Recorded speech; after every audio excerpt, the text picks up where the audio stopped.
Good morning, welcome to news analysis. నేను జ్యోత్స్న. డిస్కషన్లోకి వెళ్లే కన్నా ముందు వివిధ పత్రికల్లో వచ్చిన వార్తా కథనాలను ఒకసారి చూద్దాం. తెలంగాణ వార్తా పేపర్స్ చూసినట్లయితే ముందుగా ఈనాడు. ఇక్కడ మనకు బ్యానర్ ఐటంగా చెరువులను చెరబడితే చెరసాలకే అని అంటున్నారు తెలంగాణ సీఎం రేవంత్ రెడ్డి. ఎంతటి మహామహులైన ఆక్రమిత భూముల్ని అప్పగించాల్సిందే. ఇక పోలీసుల పిల్లల కోసం హైదరాబాద్, వరంగల్లో రెసిడెన్షియల్ స్కూళ్లు, రాష్ట్రంలో గంజాయి, డ్రగ్స్ మాటెత్తాలంటే వణుకు పుట్టాలి అంటూ ఏఎస్ఐల పాసింగ్ అవుట్ పెరేడ్లో సీఎం రేవంత్ రెడ్డి మాట్లాడినటువంటి విషయాలను ఇక్కడ ప్రస్తావిస్తూ పెరేడ్కు సంబంధించినటువంటి అంశాలను, అందులో ముఖ్యంగా ఈ ఆక్రమణల కూల్చివేతకు సంబంధించినటువంటి విషయాలను కూడా ప్రస్తావించినటువంటి క్రమంలో ఈ వార్తను హైలైట్ చేస్తూ బ్యానర్ ఐటంగా చెరువులను చెరబడితే చెరసాలకే అన్నటువంటి లైన్తో ఇచ్చారు. ఇక నష్టం 9,000 కోట్ల పైనే అంటూ కేంద్ర బృందానికి రాష్ట్ర ప్రభుత్వం నివేదన. తెలంగాణలో ముఖ్యంగా ఏదైతే వరద ప్రభావిత ప్రాంతాల్లో కేంద్ర బృందం నిన్న పర్యటించిందో నష్టానికి సంబంధించి 9,000 కోట్ల పైనే ఉంది అని చెప్పేసి రాష్ట్ర ప్రభుత్వం నివేదించింది. సో అదే ఈ వార్త. 70 ఏళ్లు పైబడ్డ అందరికీ ఉచిత ఆరోగ్య బీమా అంటూ గ్రామాల్లో 62,500 కిలోమీటర్ల రహదారులు, విద్యుత్ వాహనాలకు మరో 14,000 కోట్లు, ఖచ్చిత వాతావరణ సమాచారానికి మిషన్ మౌసం, 1,00,000 కోట్ల పథకాలకు కేంద్ర కేబినెట్ ఆమోదం తెలిపినటువంటి క్రమాన్ని ఇక్కడ ఇచ్చారు. మరో వార్త వచ్చేసి చిరునవ్వుతో చెలరేగిన హ్యారిస్, గుక్క తిప్పుకోలేకపోయిన ట్రంప్, అమెరికా అధ్యక్ష ఎన్నికల చర్చలో కమలదే పైచేయి, పలు అంశాలపై విస్పష్ట వైఖరి, స్పందించలేక వ్యక్తిగత దాడికి దిగిన మాజీ అధ్యక్షుడు ట్రంప్. నెక్స్ట్ ఆంధ్రజ్యోతి చూద్దాం. ఇక్కడ టాప్ ఐటంలో ఒకటిగా 262 నిర్మాణాల కూల్చివేత, 111 ఎకరాలు స్వాధీనం, ఆక్రమణల తొలగింపుపై హైడ్రా నివేదిక అంటూ వార్తనిస్తూ 6 అధికారుల వాంగ్మూలాలు నమోదు, అక్రమ నిర్మాణాలకు అండగా నిలిచిన వారిని ప్రశ్నించిన పోలీసులు, త్వరలో సిపికి నివేదిక అంటూ చెరువును చెరబడితే చెరసాలే, అక్రమదారులు స్వచ్ఛందంగా వదిలేయాలి లేదంటే నేలమట్టం చేస్తామని హెచ్చరిస్తున్నారు సీఎం రేవంత్ రెడ్డి. ఇక 70 ఏళ్లు పైబడ్డ వారందరికీ 5 లక్షల ఉచిత ఆరోగ్య బీమా, ఆదాయం సామాజిక స్థితితో సంబంధం లేకుండా ఆయుష్మాన్ భారత్ అంటూ వార్తను హైలైట్ చేశారు. కేంద్ర కేబినెట్ ఆమోదం తెలిపినటువంటి పలు పథకాలు, అదేవిధంగా పలు నిర్ణయాలకు సంబంధించి ప్రస్తావిస్తూ ముఖ్యంగా ఆరోగ్యానికి సంబంధించి 70 ఏళ్లు పైబడ్డ వారందరికీ 5 లక్షల ఉచిత బీమా, అది ఆదాయం సామాజిక స్థితితో సంబంధం లేకుండా ఆయుష్మాన్ భారత్ అనేది వర్తిస్తుంది. ఇతర ప్రభుత్వ బీమా పథకం ఏదైనా ఉంటే ఆ స్కీమ్ను లేదా ఆయుష్మాన్ను ఎంచుకోవచ్చు, మీ ఇష్టం. మరోవైపు ఈవీల వినియోగం పెంపుకు పీఎం ఈ డ్రైవ్ ఒకటి దానికి ఆమోదం తెలిపారు. వచ్చే 2 ఏళ్లలో 10,900 కోట్ల ఖర్చుకు నిర్ణయం. మరోవైపు జల విద్యుత్ ప్రాజెక్టుకు 12,461 కోట్లు, 70,000 కోట్లతో 62,000 కిలోమీటర్ల గ్రామీణ రోడ్లు. ఇవి కేంద్ర కేబినెట్లో తీసుకున్నటువంటి పలు నిర్ణయాలు. ఇక తేలియాడే డబుల్ ఇండ్లు అంటూ రంగారెడ్డి జిల్లా ఇంజాపూర్లోని దిలావర్ ఖాన్ చెరువు బఫర్ జోన్లో 10 ఎకరాల్లో 1,296 కుటుంబాల కోసం G+9తో 12 బ్లాకులు, 6 బ్లాకులు పూర్తి, మిగతావి వివిధ దశల్లో. 8 ఏళ్లుగా పనులు. అప్పటి నుంచి నీళ్లలోనే తుర్కయాంజల్ మాసాబ్ చెరువు అలుగు నాలాకు అటు ఇటుగా నిర్మాణాలు అంటూ పైన టాప్లోనే చూడొచ్చు తేలియాడే డబుల్ ఇండ్లు అంటూ ఆ ఫోటోగ్రాఫ్ను కూడా ఇక్కడ ముద్రించి ఈ వార్తను హైలైట్ చేశారు. నెక్స్ట్ నమస్తే తెలంగాణ చూడండి.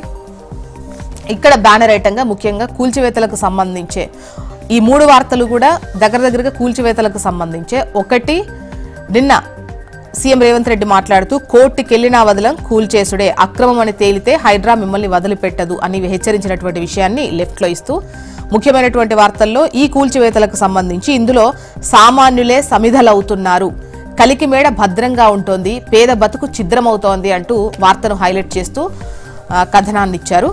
ఇక రియల్ ఎస్టేట్ సర్వనాశనమైంది, ఇది రేవంత్ సర్కార్ పుణ్యమే అంటున్నారు మాజీ మంత్రి హరీష్. నెక్స్ట్ వెలుగు చూద్దాం.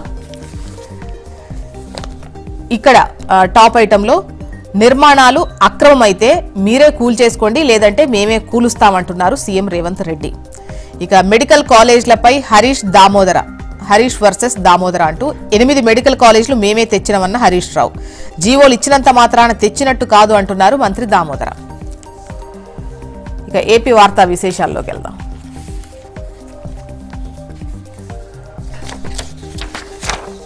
వరికి ఎకరాకు 10,000, పంటలు కోలుకునేలా ఉంటే ఎరువులు అందిస్తాం.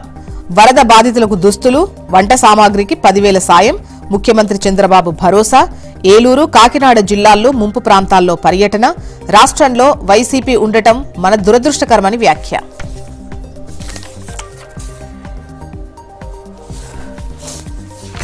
పైన టాప్ లోనే రైట్ సైడ్ లో గనక మీరు చూసినట్టయితే వెలిగే గోడలు, మాయమయ్యే టీవీలు అంటూ ఇంట్లో వెలుతురు కోసం బల్బులు వేసుకోవాల్సిన అవసరం లేదు, తక్కువ ఇంధనంతో పనిచేసే పరికరాలతో గోడలే వెలిగిపోతాయి అంటూ వార్తను హైలైట్ చేశారు. పైన టాప్ లో చూడొచ్చు. మరోవైపు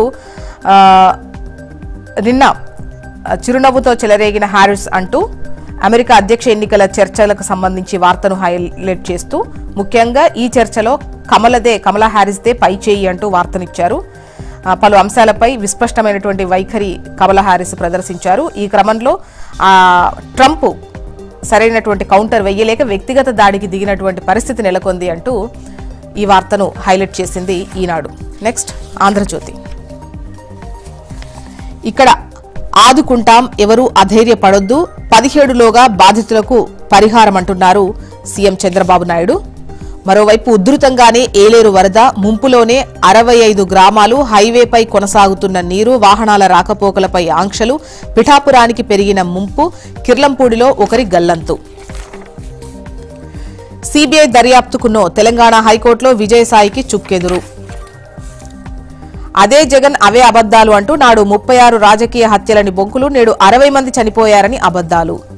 70 ఏళ్లు పైబడ్డ వారందరికీ 5 లక్షల ఉచిత బీమా, ఆదాయం సామాజిక స్థితితో సంబంధం లేకుండా ప్రైవేటు ఆరోగ్య బీమా, ఈఎస్ఐ ఉన్న వర్తిస్తుంది అంటూ నిన్న కేంద్ర కేబినెట్ లో తీసుకున్నటువంటి పలు నిర్ణయాలకు సంబంధించిన వార్త ఇది. నెక్స్ట్ సాక్షి ఊదం. సాక్షి, బాబే బాధ్యుడు, ఆయనపై క్రిమినల్ నెగ్లిజెన్స్ కింద కేసు పెట్టాలి. వరద సహాయక చర్యల్లో ప్రభుత్వం విఫలం. వైఎస్ఆర్సీపీ అధ్యక్షుడు వైఎస్ జగన్ మండిపాటు. బుడమేరు వరదల్లో 60 మంది మృతికి చంద్రబాబే కారణమంటున్నారు మాజీ సీఎం జగన్. ఇక వైద్య విద్య కల ఛిద్రం, ఇక ప్రైవేటు మెడిసిన్ అంటూ 5 కొత్త ప్రభుత్వ మెడికల్ కాలేజీలకు సర్కార్ మోకాలడ్డు. ప్రైవేటుకు కట్టబెట్టేందుకు అనుమతులను అడ్డుకుని విద్యార్థుల ఆశలపై నీళ్లు చల్లిన వైనం ఇది అంటూ కథనాన్ని హైలైట్ చేశారు. మరోవైపు కమలదే పై చేయి అంటూ డిబేట్లో ట్రంప్ బేజారు. ప్రశ్నలకు నీళ్లు నమిలిన వైనం. చాలా అంశాల్లో హారిస్దే ఆధిపత్యం. వలసలు, ద్రవ్యోల్బణంపై ట్రంప్కు మార్కులు. గోదావరి మహోగ్ర రూపం. ధవళేశ్వరం బ్యారేజ్కు 15,19,975 క్యూసెక్కుల ప్రవాహం. 15.2 అడుగులకు చేరిన నీటిమట్టం. రెండో ప్రమాద హెచ్చరిక జారీ.